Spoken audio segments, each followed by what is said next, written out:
Iba talaga si Casimero mga boss. Ito'y matapos mag-post kahapon na nananawagan ito sa ating pambansang kamao na si Manny Pacman Pacquiao. Naitapat nga raw sa kanya si Naoya Inoue, kung saan halos lahat ng mga vlogger mga boss, mapa Casimero vlogger man yan o piling ayaw kay Casimero. Lahat nga po yan mga boss ay talagang gumawa ng content dahil sa pinos ni Cuadro Alas. Ganun nga po katindi gumawa ng ingay itong si Cuadro Alas sa social media. Magkaiba man ang opinyon o caption ang bawat isa. Ang mahalaga dyan mga boss ay viral na viral nga po ang ginawa ni Cuadro Alas. At napakinabangan nga po yan ng lahat. Base yan sa ating nakita mga boss. Samantala mukhang seryoso talaga si Cuadro Alas. Base na naman dito sa kanyang bagong ipinos mga boss. Abangan nyo lang mga boss pagkatapos ng birthday ko. Tatrabahuin ko na to, promise. So malay natin mga boss, kaya abangan natin yan.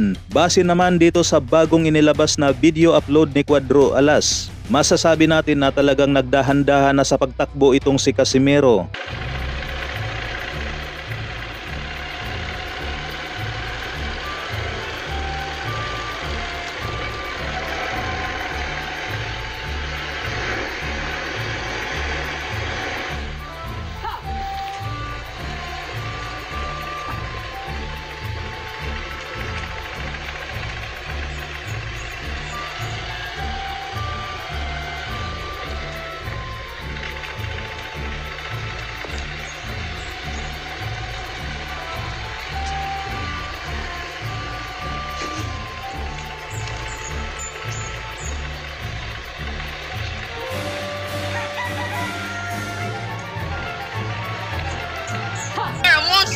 Motherfucker! No, you are no monster. You are a Chinese, Japanese turtle.